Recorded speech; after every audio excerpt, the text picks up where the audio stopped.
L'étrier centré revient lorsque le frein n'est pas activé, à ce que le disque passe entre les plaquettes sans les toucher.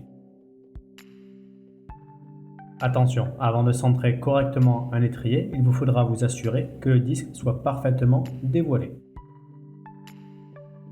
Un étrier non centré revient à ce que le disque frotte sur une ou les deux plaquettes.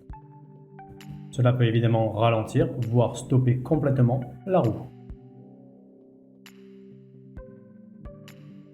Assurez-vous que la roue soit correctement centrée et serrée dans la fourche ou dans le cadre. Afin de régler l'alignement de l'étrier, commencez par débloquer les vis de fixation de l'étrier.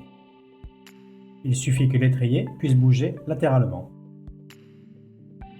Cela vous permettra de centrer l'étrier par rapport au disque. Vérifiez donc que celui-ci puisse bouger latéralement. Vous pouvez alors centrer la partie haute de l'étrier et serrer légèrement la vis de fixation.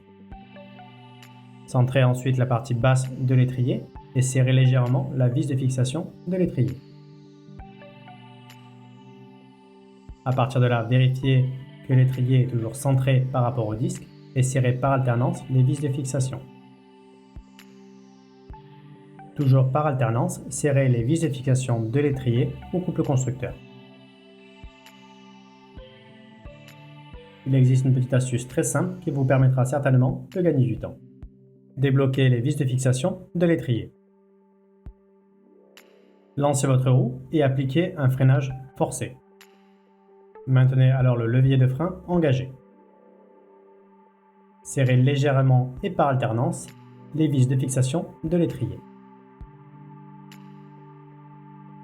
Toujours par alternance, serrez les vis de fixation de l'étrier au couple constructeur. Une fois effectué, vous pouvez lâcher le levier de frein et vérifier que l'étrier soit bien centré par rapport au disque.